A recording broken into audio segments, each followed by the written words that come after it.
Taste the Daily. திமுக ஆட்சியில் பெண்களுக்கு துளியும் பாதுகாப்பு இல்லை என்பது எவராலும் மறுக்க முடியாத உண்மை.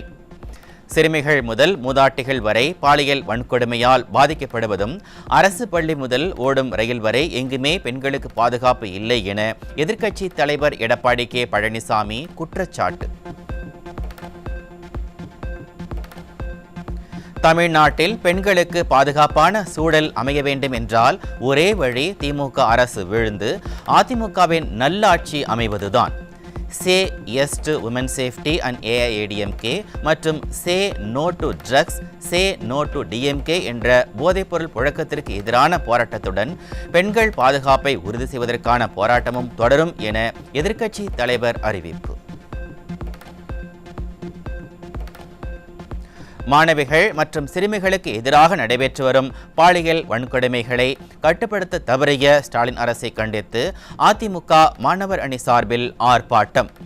சென்னை வள்ளுவர் கோட்டத்தில் பிப்ரவரி 18 அன்று காலை 10:30 மணி அளவில் கண்டன ஆர்ப்பாட்டம் நடைபெறும் என அதிமுக பொதுச் செயலாளர் அறிவிப்பு. அதிமுக தலைமை அலுவலகத்தில் நடைபெற்ற அதிமுக தகவல் தொழில்நுட்ப அணி ஆலோசனை கூட்டத்தில் கலந்து கொண்டு முன்னாள் அமைச்சர் எஸ்பி வேலுமணி சிறப்புரை ஆற்றினார். 2026ஆம் ஆண்டு கழக பொதுச் செயலாளர் எடப்பாடியார் தலைமையில் அதிமுக ஆட்சி அமையும் என திட்டவட்டமாக தெரிவித்தார். பெண்களின் பாதுகாப்பை உறுதி செய்யும் கட்சி அதிமுக தான் என்ற ஹேஷ்டேக் விளம்பரம் வெளியீடு. சே எஸ் டு ஏஐஏடிஎம்கே என்ற ஹேஷ்டேகையும் அதிமுக தலைமை நிலைய செயலாளர் எஸ்பி வேலுமணி அறிமுகம் செய்து வைத்தார்.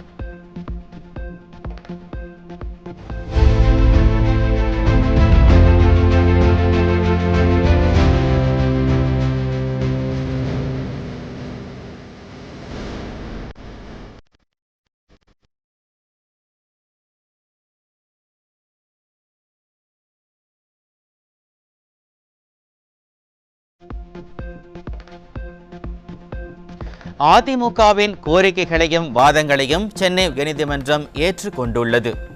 உட்கட்சி விவகாரத்தில் விசாரணை நடத்தும் அதிகாரம் உண்டா என்பதை தேர்தல் ஆணையம் முதலில் முடிவு செய்ய வேண்டும் என உயர்நீதிமன்றம் உத்தரவிட்டதை சுட்டிக்காட்டி அதிமுக மாநிலங்களவை உறுப்பினர் சி.வி. சண்முகம் பேச்சு. நீதிமன்றம் என்ன சொல்லியிருக்கிறது? அந்த மனுவிலே தேர்தல் ஆணையம் இன்றைக்கு தேர்தல் ஆணையத்திற்கு கொடுக்கப்பட்ட அந்த தடையை நீக்கிவிட்டு தேர்தல் ஆணையம் இந்த மனுவை விசாரிப்பதற்கு முன்பாக நல்லா சொல்லணும், இந்த கொடுக்கப்பட்டிருக்கிற இந்த இயக்கத்தில் உறுப்பினர் இல்லாத, நீக்கப்பட்ட, இந்த இயக்கத்துக்கு சம்பந்தம் இல்லாத துரோகிகள் கொடுக்கப்பட்டிருக்கிற மனுக்களை விசாரிப்பதற்கு முன்பாக தேர்தல் ஆணையம் உங்களுக்கு அதிகாரம் இருக்கிறதா என்பதை முதலில் முடிவு செய்யுங்கள். உட்கட்சி விவகாரங்களில் தலையிட தங்களுக்கு அதிகாரம் இல்லை என்பதை தேர்தல் ஆணையம் விசாரணையில் ஒப்புக்கொண்டுள்ளதாக அதிமுக மாநிலங்களவை உறுப்பினர் சி.வி. சண்முகம் தெரிவித்துள்ளார். தேர்தல் ஆணையம் தனக்கு இல்லாத அதிகாரத்தை எடுத்துக்கொள்ள வேண்டாம் என அதிமுக நீதிமன்றத்தில் முறையிட்டதாகவும் தெரிவித்துள்ளார். இதை சென்னை உயர்நீதிமன்றம் ஏற்கனவே இதே அனைத்து இந்திய அண்ணா திராவிட முன்னேற்ற கழகத்தினுடைய வழக்கிலே சென்னை உயர்நீதிமன்றம் முதலாம் chief justice, 2 chief justice Banerjee, Bhandari, 2 Chennai உயர்நீதிமன்ற 2 தீர்ப்புகளிலும் தெளிவாக சொல்லப்பட்டிருக்கிறது. தேர்தல் ஆணையத்திற்கு அந்த இயக்கத்தில் ஏற்படுகிற மாற்றங்கள், திருத்தங்களை பதிவு செய்கிற வெறும் மினிஸ்ட்ரியல் ஆக்ட் மட்டும்தான் தேர்தல் ஆணையத்தில். இதை இப்போது நடைபெற்ற வழக்கு விசாரணையிலும் தேர்தல் ஆணையம் ஒட்டுக்கொண்டிருக்கிறது. எங்களுக்கு உள்கட்சி விஷயங்களிலே தலையிடுவதற்கு எங்களுக்கு அதிகாரம் இல்லை என்பதை தேர்தல் ஆணையம் வழக்கு விசாரணை போது தெளிவாக ஒத்துக்கொண்டு விட்டது.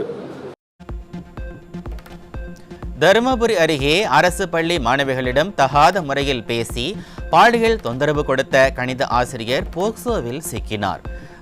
மாணவிகளுக்கு விழிப்புணர்வு ஏற்படுத்த வேண்டிய ஆசிரியர்களே பாலியல் தொல்லையில் ஈடுபடும் அவல நிலை திமுக ஆட்சியில் அரங்கேறுவதாக பொதுமக்கள் குற்றச்சாட்டு.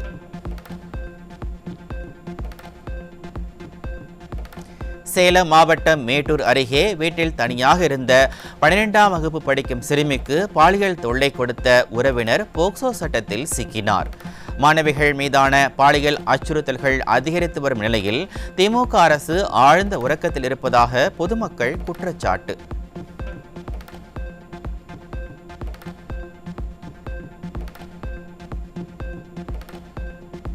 சேலம் மாவட்டம் ஆத்தூர் அருகே அரசு பள்ளி வளாகத்திலேயே 7ஆம் வகுப்பு மாணவியை பாலியல் வன்கொடுமை செய்த 3 மாணவர்கள் மீது போக்சோ வழக்கு. திறனற்ற திராவிட மாடல் ஆட்சியில் பள்ளிகளில் சொல்லவே நா கூசுமாறு அடுத்தடுத்து கொடூரங்கள் அரங்கேறும் நிலையில் எப்போது நடவடிக்கை எடுப்பார்கள் என மக்கள் கேள்வி.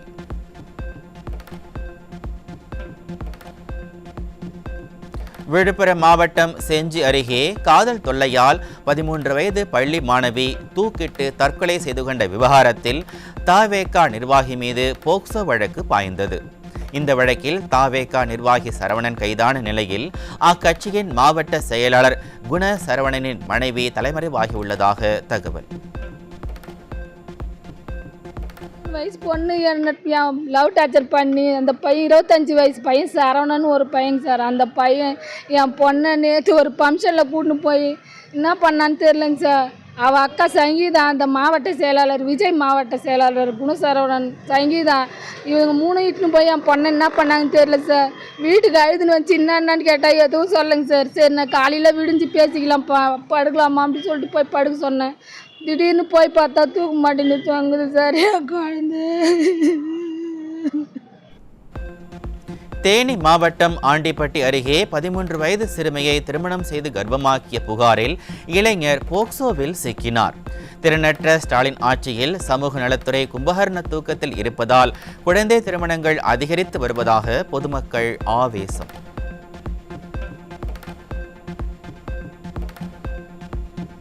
ஈரோடு மாவட்டம் சத்தியமங்கலம் அருகே வீட்டின் வெளியில் விளையாடிக் கொண்டிருந்த 8 வயது சிறுமிக்கு பாலியல் தொல்லை கொடுத்த 55 வயது கட்டிட தொழிலாளி போக்சோ சட்டத்தில் சிக்கினார். விடியா திமுகவின் ஸ்டாலின் ஆட்சியில் குழந்தைகளுக்கு பள்ளி, தெரு, வீடு என எங்குமே பாதுகாப்பு இல்லாத சூழல் நிலவுவதாக மக்கள் குற்றச்சாட்டு. தருமபுரி மாவட்டம் அரூர் பகுதியில் 11ஆம் வகுப்பு மாணவியை வீட்டிற்கு தெரியாமல் திருமணம் செய்து கர்ப்பமாக்கிய 23 வயது இளைஞர் மீது போக்சோ வழக்கு. விடியா திமுக அரசு பள்ளி கல்லூரி மாணவர்களுக்கு குழந்தை திருமணம் குற்றம் என்றும் சிறு வயதில் குழந்தை பெற்றெடுப்பது உடல் நலத்திற்கு கேடு என்பது குறித்தும் போதிய விழிப்புணர்வு நிகழ்ச்சிகளை நடத்துவதில்லை என பெற்றோர்கள் குற்றச்சாட்டு.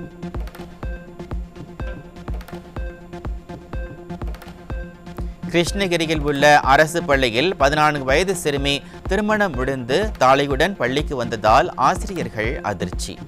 குழந்தை திருமணம் குறித்து விழிப்புணர்வு செய்ய லட்சக்கணக்கில் பணம் ஒதுக்கிவிட்டு தங்கள் புகைப்படங்களை விளம்பரம் செய்து கொள்ள மட்டும் அந்த பணத்தை செலவிடுகிறதா விடியா மாடல் என மக்கள் கேள்வி.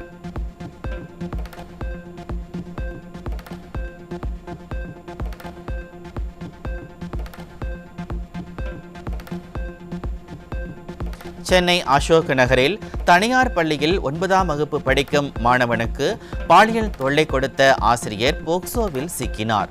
திறனற்ற திராவிட மாடல் ஆட்சியில் சிறுவர்களுக்கு பாதுகாப்பு இல்லாத இடமாக பள்ளிகள் மாறியிருப்பதாக பெற்றோர்கள் வேதனை.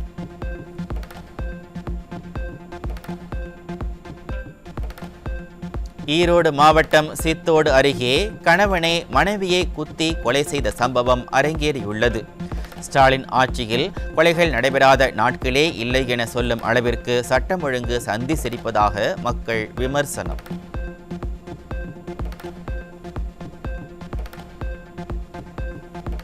திருவள்ளூர் மாவட்டம் ஆரணியில் பண்டலாக 8 கிலோ கஞ்சா சிக்கியது.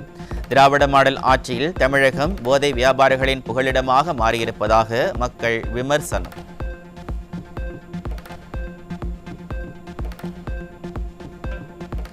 தமிழகத்தில் கஞ்சா புழக்கம் அதிகரித்து வரும் நிலையில் ராமநாதபுரம் அருகே 250 கிலோ கஞ்சா சிக்கியதால் பொதுமக்கள் அதிர்ச்சி. திராவிட மாடல் ஆட்சி பாலாறும் தேனாரும் ஓடுவதாக முதலமைச்சர் சொல்லும் நிலையில் உண்மையில் போதைப் புழக்கம் அதிகரித்து இளைஞர்களின் எதிர்காலம் நாசமாவதாக மக்கள் வேதனை.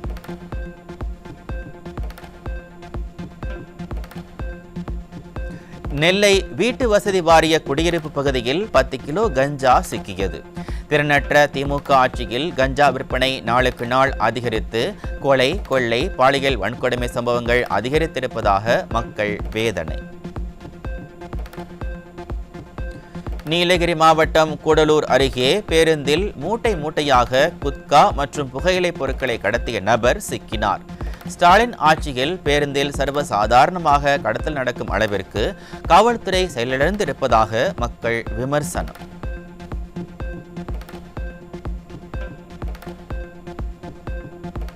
புதுக்கோட்டை மாவட்டம் மணல்மேல்குடி அருகே மீனவரை கல்லை கட்டி கடலில் இறக்கி கொலை செய்த சம்பவத்தில் சிறுவன் உட்பட 2 பேர் சிக்கினர்.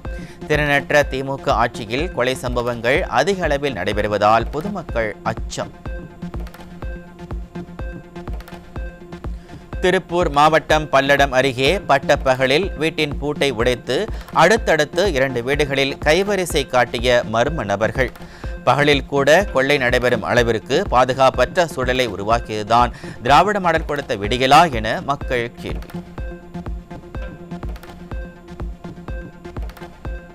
திருவண்ணாமலை அண்ணாமலையார் கோவில் தை மாத பௌர்ணமியை முன்னிட்டு கிரிவலம் செல்லும் பக்தர்களுக்கு உரிய ஏற்பாடுகளை செய்யாத திராவிட மாடல். சுவாமி தரிசனம் செய்ய ஒருவரை ஒருவர் முண்டி அடித்துக்கொண்டு கூட்ட நெரிசலில் சிக்கி தவிக்கும் பக்தர்கள்.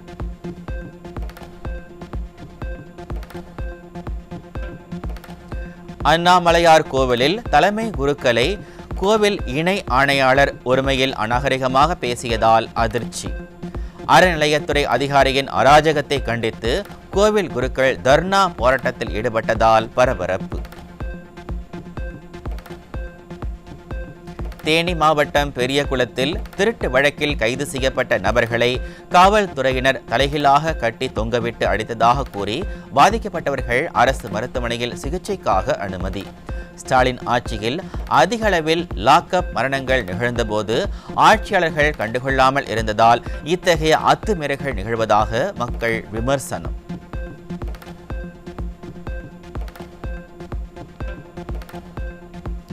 மற்ற மாநிலங்களை விட பெண்களுக்கு பாதுகாப்பான இடம் சென்னை என அமைச்சர் கீதா ஜீவன் பேசியிருப்பது பெண்களிடையே கடும் கொதிப்பை ஏற்படுத்தியுள்ளது. சென்னையில் பள்ளி, கல்லூரி, ரயில், பேருந்து என எங்கு பார்த்தாலும் பெண்களுக்கு எதிரான குற்றங்கள் நடைபெறும் நிலையில் அமைச்சர் செய்திகளை பார்ப்பதே இல்லையா என பெண்கள் கேள்வி.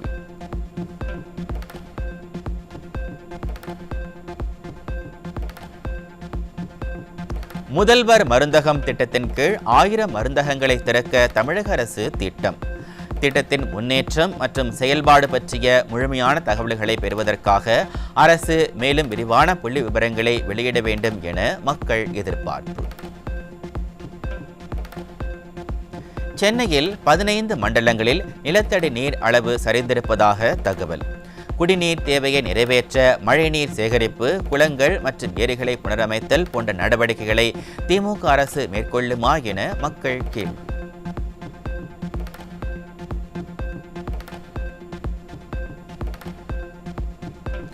உண்ணி காய்ச்சலால் 2 வாரங்களில் 17 நாய்கள் உயிரிழந்ததாக ப்ளூ கிராஸ் தகவல்.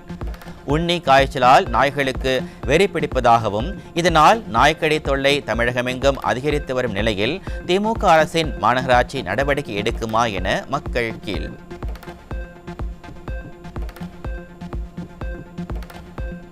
சென்னையில் ஓடும் பேருந்தில் கல்லூரி மாணவிகளிடம் சில்மிஷம் செய்த நபர் சிக்கினார்.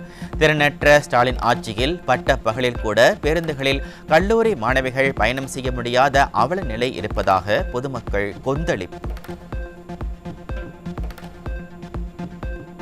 விருதுநகர் மாவட்டம் சாத்தூரில் கனிமவள கொள்ளை தொடர் புகாரை அடுத்து தாசில்தார் உள்ளிட்ட 7 பேர் கண் துடைப்பாக பணியிடை நீக்கம். 20 அடி ஆழம் தோண்டும் வரை மாவட்ட ஆட்சியர் உறக்கத்தில் இருந்தாரா என மக்கள் கேள்வி.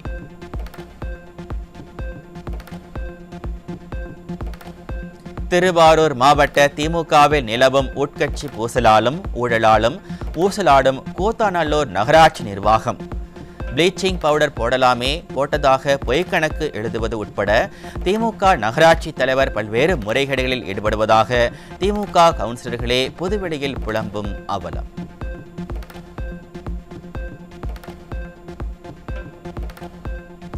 சென்னையை அடுத்த பல்லாவரம் பகுதியில் குடிநீர் மாசுபாடு காரணமாக 3 பேர் உயிரிழந்த விவகாரத்தில் கூடுதல் அறிக்கையை சமர்ப்பிக்க கோரி தேசிய பசுமை தீர்ப்பாயம் உத்தரவு.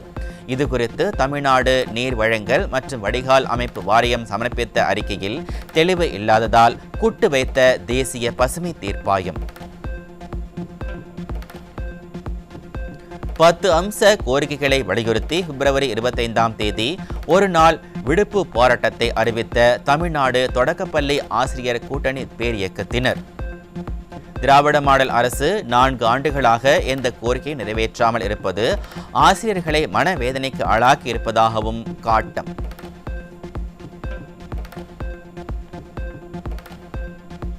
தமிழ்நாடு முழுவதும் 2024ஆம் ஆண்டில் சுமார் 9 கோடி ரூபாய் மதிப்பிலான ரேஷன் பொருட்கள் கடத்தல் தொடர்பாக 11,085 வழக்குகள் பதிவு செய்யப்பட்டிருப்பதாக தகவல்.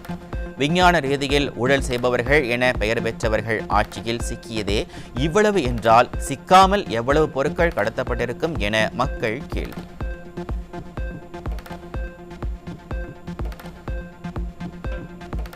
அதீத பணி அழுத்தம் மற்றும் நிலுவையில் உள்ள கோரிக்கைகளை நிறைவேற்ற வலியுறுத்தி பிப்ரவரி 13 முதல் விதிப்படியே வேலை செய்வோம் என அறிவித்த தமிழ்நாடு வருவாய் அலுவலர்கள் காலை 10 முதல் மாலை 5:45 மணி வரையே பணியாற்றுவது என முடிவு செய்யப்பட்டிருப்பதால் பொதுமக்கள் வருவாய் அலுவலகங்களில் சேவைகளை பெறுவதில் தாமதம் ஏற்படும் அபாயம். தமிழகத்தில் கடந்த 2 ஆண்டுகளில் குழந்தைகளுக்கு இடையே பொண்ணுக்கு வீங்கி நோய் அதிகமாக பரவி வருவதால் திராவிட மாடல் அரசு தடுப்பூசி போட நடவடிக்கை எடுக்க வேண்டும் என மக்கள் கோரிக்கை. மாரத்தான் போட்டி, வாரிசு துணை முதல்வருக்கு துதிப்பாடுவது என எப்போதும் பிஸியாக இருக்கும் சுகாதாரத்துறை அமைச்சர் தன் துறை சார்ந்த பணிகளையும் அவ்வப்போது செய்ய வேண்டும் என மக்கள் காட்டம். கோஆப் டெக்ஸில் வரும் மார்ச் மாதம் வரையில் ஞாயிற்றுக்கிழமைகளிலும் விற்பனை நடைபெறும் என அறிவித்த தமிழக அரசின் உத்தரவிற்கு ஊழியர்கள் கடும் எதிர்ப்பு. திராவிட மாடல் அரசு வருவாய் மீது மட்டுமே கண்ணாக இருப்பதாகவும் அரசே ஊழியர்களின் நலனில் அக்கறையின்றி செயல்படுவதாகவும் இது தவறான முன்னுதாரணம் என்றும் ஊழியர்கள் ஆவேசம்.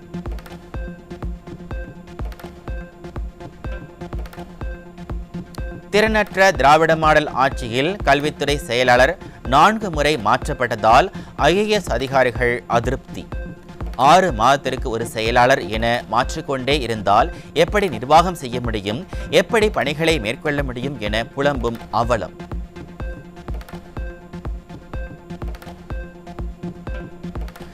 ஊதிய ஒப்பந்தம் தொடர்பாக பேச்சுவார்த்தை நடைபெறவுள்ள நிலையில் புது சதவீத ஊதிய உயர்வை எதிர்பார்த்து காத்திருக்கும் அரசு போக்குவரத்து ஊழியர்கள்.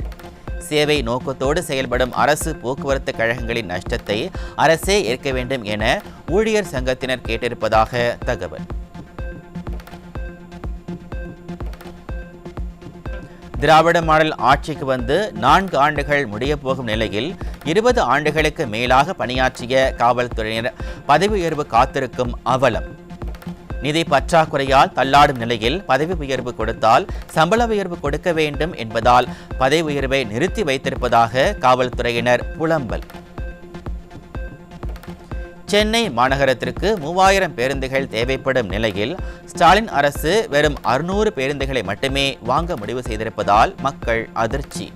இந்த 600 பேருந்துகளும் வந்து சேருமா அல்லது வெற்றி விளம்பர அறிவிப்பா? திமுக ஆட்சி முடியும் வரை ஓட்டை உடைசல் பேருந்தில்தான் பயணிக்க வேண்டுமா என மக்கள் புலம்பல்.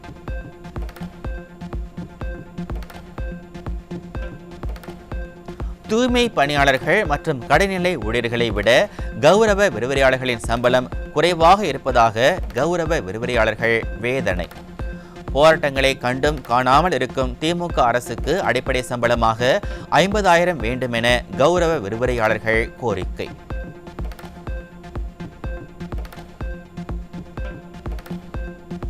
அம்மா உணவகத்தில் விற்பனை சரிவு என காரணம் காட்டி ஊழியர்களை குலைக்க திராவிட மாடல் முடிவு செய்திருப்பதாக தகவல்.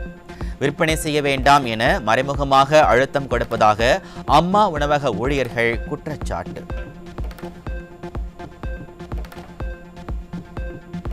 சென்னை கலாஷேத்ரா முன்னாள் பேராசிரியர் மீதான பாலியல் குற்றச்சாட்டு வழக்கின் விசாரணையை விரைந்து முடிக்க சைதாப்பேட்டை பெருநகர மாஜிஸ்ட்ரேட் நீதிமன்றத்திற்கு சென்னை உயர்நீதிமன்றம் உத்தரவு.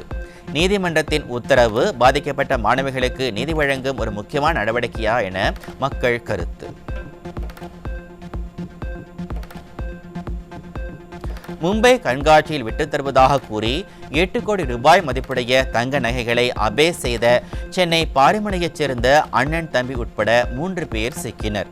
விடியா திமுக ஆட்சியில் தினந்தோறும் குற்ற சம்பவங்கள் நடைபெற்று வருவதாக பொதுமக்கள் குற்றச்சாட்டு.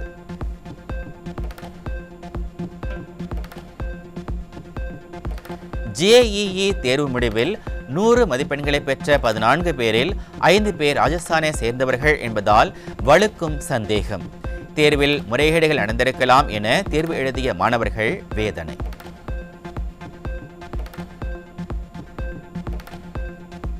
வாகனங்களுக்கு FC பெறுவதற்கான கட்டணத்தை உயர்த்துவது தொடர்பான மைனாரிட்டி பாஜக அரசின் முடிவுக்கு லாரி உரிமையாளர்கள் சங்கத்தினர் எதிர்ப்பு. ஏற்கனவே பெட்ரோல் டீசல் விலை உயர்வால் திண்டாடி வரும் நிலையில் மேலும் மேலும் கட்டணங்கள் உயர்த்தவிட்டால் தங்களது வாழ்வாதாரம் கேள்விக்குறியாகிவிடும் என வேதனை.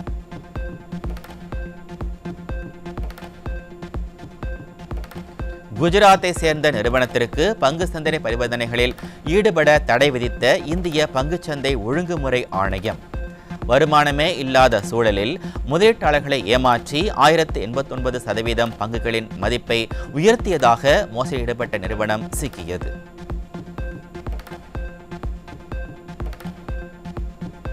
கேரள மாநிலம் திருவனந்தபுரத்தில் அடுத்தடுத்து 4 பெண்களை திருமணம் செய்த நபர் ஃபேஸ்புக் மோகத்தால் சிக்கினார். 2 மனைவிகள் ஃபேஸ்புக்கில் நண்பர்களாக இருந்ததால் கையும் களவுமாக சிக்கியுள்ளார்.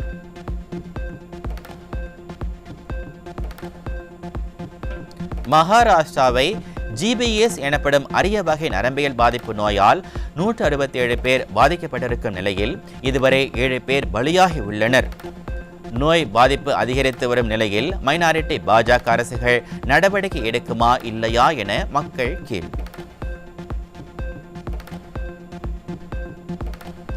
அமெரிக்காவைப் போல் பிரிட்டனிலும் புலம்பெயர்ந்த இந்தியர்களுக்கு சிக்கல். நானே ஒரு அவதாரம்தான் என அறிவித்துவிட்டு உலகை வலம் வரும் பிரதமர் உலகெங்கிலும் உள்ள இந்தியர்களை காப்பாற்றுவாரா அல்லது உலக தலைவர் போல விளம்பரம் மட்டுமே தான் செய்வாரா என மக்கள் கேள்வி. பாலஸ்தீன எல்லைக்குட்பட்ட துல்காரம் குடியிருப்பு மற்றும் அகதிகள் முகாம்கள் மீது இஸ்ரேல் ராணுவம் அடுத்தடுத்து தாக்குதல் நடத்தியுள்ளது. இஸ்ரேல் ராணுவம் முற்றுகையிட்டுள்ளதால் தொடர்ந்து 17வது நாளாக துல்காரம் பகுதிக்கு அத்தியாவசிய பொருட்களை எடுத்துச் செல்ல முடியாத நிலை ஏற்பட்டிருப்பதாக தகவல். ஒருநாள் தொடரில் இங்கிலாந்து அணியை ஒயிட் வாஷ் செய்தது இந்திய அணி. அகமதாபாத்தில் நடைபெற்ற போட்டியில் இங்கிலாந்தை 142 ரன்கள் வித்தியாசத்தில் வீழ்த்தி இந்தியா அபார வெற்றி.